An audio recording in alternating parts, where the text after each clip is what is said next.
Hello, and welcome to Rock Your Block Beyond the Classroom. Today, we'll focus on two related success stories that demonstrate the good things that can happen when a bright young scholar goes beyond the call of duty to create opportunities in education, not just for herself, but for many other young people. I'm your host, Gene Levinson, creator of the Smart Noter apps that help kids find what they missed in the classroom. I'm delighted to have as my guest today Dr. Khadijah Mitchell, who has dedicated her talents not only to performing cutting-edge cancer research at the National Cancer Institute, but has also founded and is Chief Executive Officer of Junior Research Scholars. The title of today's segment is Empowering At-Risk Students to Become Science Scholars. Dr. Mitchell, welcome to Beyond the Classroom. Hi, Gene. Thanks for having me. It's a pleasure to have you here today. I'm glad to be here. So you have some pretty impressive credentials. You got your PhD at Johns Hopkins University School of Medicine, one of the leading schools in the country. And you are now a postdoctoral fellow at the National Cancer Institute. And you are pursuing some aspects of cancer research that were previously overlooked, really, that have more to do with how the individual responds to different cancer treatments and also the susceptibility of different individuals based on their own genetic makeup, right? Could you tell us a little bit about that research? Sure. So I studied lung cancer disparities, and disparities are differences in why some people get cancer and die more than other groups. And so particularly I look at lung cancer in African Americans as well as Caucasian populations. Okay. And so actually African Americans die from lung cancer more than any other population in the country. Why is that? So there are numerous reasons. There are socioeconomic factors as well as biological factors. So and you're focused on the biological factors. Exactly. So I'm basically looking for differences in the tumors and tumor biology between patients that are African American and patients that are Caucasian. Now, African Americans generally smoke, in the U.S. at least, they smoke less than other groups do, and yet they have a higher incidence and mortality from lung cancer, right? Exactly. So why is that? Well, that's what I'm trying to figure out. Right, right, exactly. We're looking at what genes are involved, various responses to therapies. There's multiple approaches that we're taking to answer that question. Great. So once again, we're talking about STEM. In the last show, we talked about science, technology, engineering, and mathematics, and the importance of educating in that subject. What you're doing is really all about STEM, isn't it? Right. I mean, obviously the science, but also really you're using technology every day. That technology needed to be engineered, and there's a tremendous amount of math in the analysis that you do and so on. Exactly. So you really are a STEM researcher. But you've really gone beyond that in that you're actually trying to help other people to also become STEM scholars, right? And so you founded this incredible program, Junior Research Scholars. Love to hear more about that. So Junior Research Scholars is a STEM mentorship program. It partners graduate students, and particularly in campus community partnerships. So it partners with local public high schools, and we teach high school students why we love science and to love science themselves. And so I mean, there are techniques for educating kids in the classroom and so on. There are scientific approaches to education, but that's not all that matters really in getting someone motivated and in bringing out the best in a person. It's also the human element, isn't it? Right. So what you're doing is you're providing mentors who actually connect with people directly, right? Exactly. And it's that human element that seems to be so critical here. It's the human touch, right? Right. So let's see. So can you tell us about a success story? Say one of the students who we can make up a fictitious name for the student. So I don't know, call this one what, Amber? Okay, Amber. Amber, okay. So yeah, tell us about Amber. I'll tell you about Amber. So Baltimore City Public Schools actually have a lot of students that have potential to be scientists, but don't have a lot of opportunities to explore that. And so Amber, I think that when she came to our program, she was used to a lot of doubt, self-doubt. They didn't have a lot of confidence in her ability. And, she actually was ready to give up. She thought, we asked her, do you want to be in the lab? And she said, why do you guys care so much? How much are they paying you? Wow. Yeah. And so in other words, people hadn't shown her that kind of personal care before, and so she'd become kind of jaded or cynical in a way. She was like, what's in it for you? Why are you even trying to help me? Right? Exactly. Right. So how'd you get past that? Well, we told her we don't get paid anything. We actually just want you to be successful. So this is really a volunteer project, right? It's a volunteer project. And it's a nonprofit. It's a nonprofit now, yes. And she was very surprised by this, and she did a total 180. She actually went on to become one of our most successful scholars. Really? So you must have established some trust there. Yes. And yeah, wow. So she just turned around completely. Yeah, and this was a student who had never performed an experiment, and she actually went to take first place in biology at the regional science fair at Morgan State University. Wow. And she advanced to the Intel International Science Engineering Fair, and that is like the Olympics of science fairs for high school students. There are literally students from around the world. So in other words, just to get there is really a great honor, right? I mean, it's very competitive to be invited to that in the first place, and she actually went there and presented and so on. They're the top 1% of high school scholars. In general, much less students who already have some sort of a problem in terms of their self-esteem or their motivation. So she really has gone from the bottom way up to the top, right? That's really great. Tell us about someone else. So how about a student we'll call Michael? Michael. So Michael had a lot of developmental delays. He didn't speak till the age of 5, and he was very interested. So he had something like autism or Asperger's or something like that? Yes, he had a spectrum disorder. And it was very interesting. So he was excited about science, but the teacher didn't have the time to devote to him. And so she suggested that he come to our program. And he went on to be the most decorated of all of our scholars to date. He's won over 8 scientific competitions. He also advanced to the Intel ISEF Award. He's currently in college and pursuing marine biology. Wow, that's terrific. Right. So 8 separate awards. Right. Wow. Again, from the bottom, like way up to the top. Exactly. That must make you feel great, right? It does. I mean, it makes me want to do more. Right. And grateful what we've done so far. Yeah, that's terrific. Can we have another story? I think I love hearing these stories. Okay, third time's the charm. For sure. How about a student we'll call Sierra? Sierra. So Sierra was a first-generation college student. Many of our students are first-generation college students. And she was interested in she was an athlete also, and she wanted to know about anatomy and physiology and the response and physiological responses. So she designed a project, and what's really amazing is she took second place in her division, and currently she will be our first graduate from college.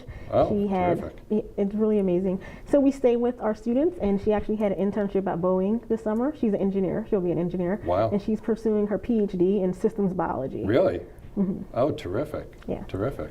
So yeah, another success story. That's great. Really proud of her. Yeah, I'll bet you are. And now you have this program. When do you first reach the students? Is it in middle school or in high school? Like when do you like to? So we target them their freshman year. Okay. So 9th and 10th grade. So that gives us an opportunity for the kids to be in the program for at least 3 years. 3 years, wow. So they're in school while they're in this program. So it's a Saturday program. Oh, okay. So they come in each week on Saturday, pretty much. Year round. Year round. Wow. During the summer as well. And we meet once a month in the summer, so it's a year-long program. Wow. And then I think you were telling me that you follow them beyond, beyond that 3 years as well, right? Like when they're in college, for example. Right. I mean, I know that college, especially the first year, is very difficult in general for students, right? Yes. There's so many things that you took for granted in high school. There might be things that you didn't learn in high school. Right. And it really comes home to roost in college, right? Because Exactly. you really need to perform, and you're really expected to have learned all of those things that you actually didn't learn. You have to do some fancy footwork in order to catch up quickly.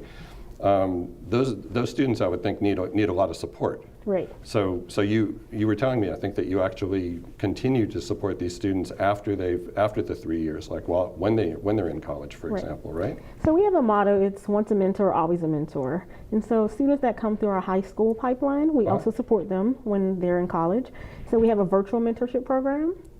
What does that mean, virtual? You mean like using online communication? Yes, so we're using technology, so educational technological tools. Sometimes we use Google, sometimes we use Skype. And so we make sure that we connect with the students once a month via Skype or Google Hangouts or also via telephone. It must be great for them because they have someone that they trust, right? Right. And they can confide in you. They can say, well, I'm really having a problem with this. What do I do? Like, where can I turn? And you can actually give them some really good advice, right? Right. Terrific, terrific. Okay, so what inspired you to become, the creator of this great program and to be a mentor in this program? Like, well, is there something, in your own personal life that is there any one person who was like really the inspiration for this? So there are two things I would say. I've always loved science as well as community service. And also I really have a penchant for mentoring. I think that I am where I am today because of various STEM outreach and mentorship programs I participated in as a youth. So in other words, people helped you. Exactly. And that gave you the motivation to help other people. Right. Terrific. Let's see. So how do you motivate kids in this program? How do kids get motivated? So the program is actually designed to incorporate a theory of motivational learning called self-determination theory. And so what we do is we apply the SDT to scientific concepts. Okay, so what does self-determination mean exactly? So this means that this is an intrinsic way to motivate students. It's not extrinsic. And what are the components of that? So it's increasing their scientific competency. Okay. So their ability to do the work. Sure. Okay, it is increasing their scientific autonomy, their independence. So that they're self-motivated, right? Exactly. And also they're feeling that they're a part of a community of scholars, so their relatedness to a scientific community. So we create that community within the program. Great. Hold that thought. We're going to take a short station break, and then we'll come back to hear more about how science scholars like Dr. Khadijah Mitchell can help inspire the next generation of young people and set them on a clear path to success. Don't go away.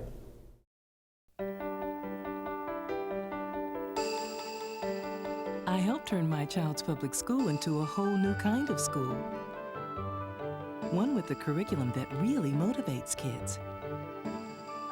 One that has extended hours, 6 days a week, year-round.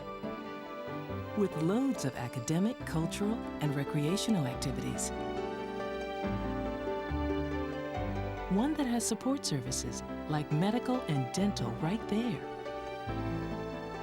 A school where parents' involvement is encouraged.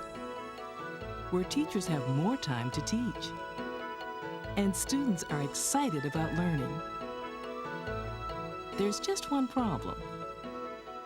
My child doesn't ever want to come home. You can help turn your school into a community school for excellence.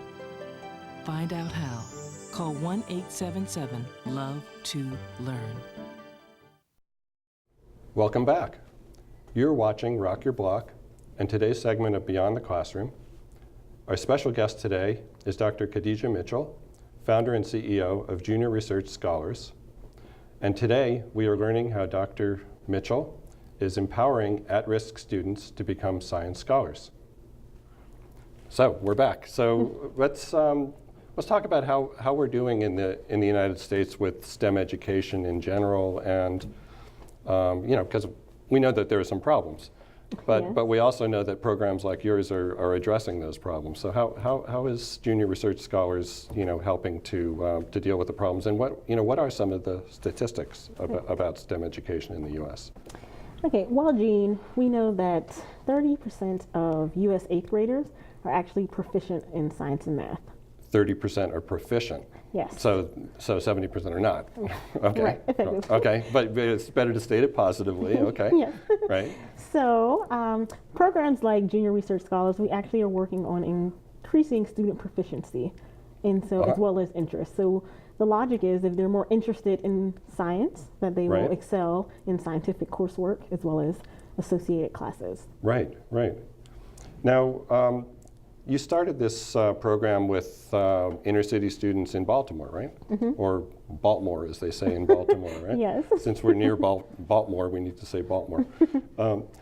You know, how adaptable is this program to other areas? You know, so other inner cities, but also, for example, rural populations. Right. That's an excellent question. A lot of people ask me this. So actually, JRS, we operate on a mini graduate school model. So we take students through a customized curriculum, and So in other words, they're treated as if they're graduate students. exactly. So they have to pass a qualifying exam. So this is a rigorous program. It's very rigorous. And they know they're being treated as serious scholars, Right. which must make a big difference in terms of how they respond, right? It's like, Exactly. oh, I'm actually doing something important. This actually matters. This is for real. This is not just a game, right? Exactly. This is serious stuff. You know, we always tell them you operate on an undergraduate level. Even though you're in high school, I want you to think like a college student. Right, right. And so they actually get some experience doing that. They get some confidence doing Exactly. that. Exactly. Yeah, great. Okay, so then what about in say a rural Okay. community? So one part of this is that we had to develop our own curriculum. And this curriculum could be adaptable to students in various demographic regions. Okay. Okay. And so one thing is, this is a campus community partnership and we utilize laboratory spaces. So in a rural area, those So when you say campus partnership, you mean that there are graduate student volunteers Exactly. who are assisting with this, right? Exactly. Okay. And who are working in laboratories, and the students then go to work in the laboratory. Okay, but what about if it's in a rural area right. where there isn't a... You have to use the natural laboratories. So you can use the environment to do similar types of projects. You have to be more creative. We also have the ability to access bioinformatic tools. But, okay, so bioinformatics, so you're combining, you know, biological research with information technology, Exactly. right? And so, you know, I guess that means that it's essentially information that you could get over the internet. Exactly. It's publicly available. You could get that information. Yeah, in fact, I have in the past, just like you do today. Yeah, that was my former life. I've actually done a lot of that. So, and even if they don't have internet access, you could still have that information on a hard drive or whatever. Exactly. You right? can download this information, and the students then have access to this as well. And all of this information, all of these massive databases of information gathered from around the world, it's all publicly available, actually, Exactly. right? At no cost. And so they could actually do experiments and analysis with digital information. So even if they don't have a wet lab, in order to do the work, they actually would still be able to do, to ask serious scientific questions and actually do important scientific studies, because bioinformatics is actually a legitimate field of research. A lot of people are involved in that, actually. Exactly. So exactly, Michael actually went to the Intel International Our Science fictitious Center. Michael. Exactly, Yes. our fictitious Michael. He actually had a bioinformatic project. Oh, really? Yeah. And so he looked at DNA sequences from people around the world, actually, and that diversity in the gene sequences to see how responsive they would be to particular therapies after infections. So in other words, depending on the genes that different groups carry, they will respond to particular drugs in particular ways. Some, so that would help you decide which drug to use for that population. Exactly. That was what he did with the bioinformatic tool. Right. So he actually generated some important data. Exactly. As part of his own education, right? Exactly. Terrific. So it's adaptable to rural areas. So let's talk about where you'd like to see junior research scholars or JRS in the future, right? So let's think ahead. Usually people think ahead with a business plan or something like that, 5 years. Okay, so 5 years down the road, what would you like to see with junior research scholars? So I like to see us actually have chapters in various states around the country. Okay, so you'd like to expand the program Exactly. so that it's not just local, but around the country, and it's certainly something that could be replicated. Exactly. Right? So we're working on the replication model, and it's actually scalable. And so we would love for this to be an AmeriCorps program. Yeah. Well, AmeriCorps is so that that's kind of like the Peace Corps, except that it's domestic, right? Exactly. It's actually helping people in the United States. And actually, my son was in the AmeriCorps program for a year. He loved it. He took a gap year before he went back to college. He did that for a year, and great. when he went back to college, and he's in college now, actually. I mean, he was ready, right? Right. And he was motivated, and it made all the difference in the world. It's a great program. Right. And so if you could, if JRS could be like AmeriCorps, wow, that would be fantastic, right? Yes. And you yourself were in AmeriCorps as well, Yes, right? for 2 years I was an For 2 AmeriCorps years. service member. Oh, terrific. Yeah. And so that actually kind of gave you an idea of what this kind of a program could be like. Right. So you actually created your own. Exactly. Except that this one's more focused on scientific research. Exactly. And we're focused on students who are at risk potentially of not dropping out of high school or not going to college or not getting a good career. Exactly. That's what we mean by at risk. You're basically helping these kids to excel, to succeed. Yes. And the success stories that you're telling show that clearly this works. And it's pretty dramatic, actually, pretty moving when you hear about these kids who are like, they're going nowhere, and suddenly there's like, actually, somebody actually does care about me. Right. I actually can succeed at this. This must be really, really it must be that moment that really moves you when you see that, Right. in the kids that you're helping. Like you said, it's really amazing to see kids that have not as bright of a future go and actually become empowered to be in control of their future. And all of our students graduate high school. 15 out of 18. Wait, stop. All of your students graduate from high school. All of our students That graduate in high and of school. itself is actually a big accomplishment, is it not? Right. So in Baltimore City, the 4-year high school graduation rate is 66%. Okay, so 2/3 graduate, 1/3 don't. Just in the general population in the city, all of your kids have graduated. Right. Okay, then that's saying something, right? And 15 out of 18 of those students are actually currently in college. Well, that's And- also saying something. Right. And 80% of them are pursuing STEM or related health careers. So we definitely know the program is working, and these students have a bright future now. We have students that have been interns at the National Institutes of Health, Johns Hopkins. They're doing research. We have a marine biology major. We have various fields of engineering, nursing. It's just amazing. Yeah, that's terrific. So if I'm sitting at home, I'm watching this on television. I really like what you're doing, and I'm fortunate enough to have some money that I could donate to a program that I believe in. How could I help your organization? We have so many ways. I mean, I can be reached at KAM, at drdeej.com, and we can talk about Dr. Deej, like DRDIJ, right? Yes, And that's what the exactly. ki's call you, actually, don't they? Actually, they do call me That's Dr. like your Deej. nickname. Yeah, because my mom calls me Deej, and so they call me Dr. Deej. So it's very.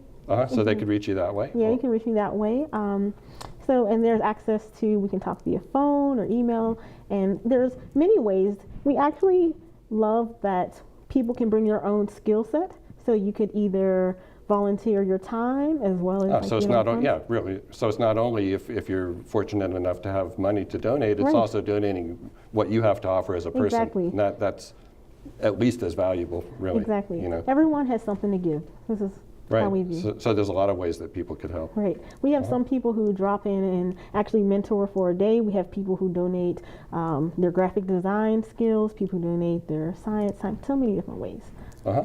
Terrific.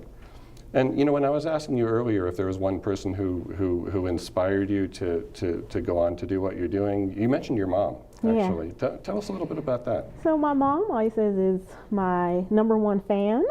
She was my first science teacher. She used to buy me Smithsonian But chemistry she's not a sets. science teacher. But she's not a, Right? but she's not a She's your scientist. mom. It's exactly. I think, I had a friend who he had sickle cell anemia, and he went to a crisis. So that's a really serious genetic disease, and it's overrepresented in the African American population. Exactly, Right? exactly. And I asked my mom, well, why is my friend so sick? And she said, you know what? You should look it up. And she taught me to be in charge of my own learning. That's what we mean by empowerment. Exactly. Is that you're self-motivated, you go out there and do it. It's not, oh, the teacher told me to do this. No, it's I want to know, I want to learn, and I'm going to do this because this is what I care about, right? That's what we mean by empowerment. Exactly. And so I contacted the local genetic counseling center. I called up the hospital. They referred me to the genetic counseling center because that's who handles sickle cell. And actually went and talked to a genetic counselor and a medical geneticist. Wow. So this is not just Googling it, right? Right. I mean, you actually went out there and talked to a real person. Right. And I'm on your own initiative. Exactly. Really, right? And that's a skill set I was taught by my mother. And I'm a human geneticist today. Right. And it's just amazing the power of having agency over your education. Right, right. And your mom must be so proud of you. Yeah, she is. That's great. I mean, it's always that someone else inspires someone to help other people, right? Right.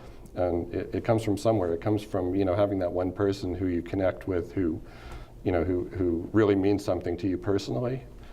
So, we can talk about all the educational theory that we want, and that's all obviously important, okay? But it's the human contact, the human element, the one-on-one that really, really matters in all of these things. And that's what you're providing with this kind of program, which is so unique and It's so definitely special. Relationship building.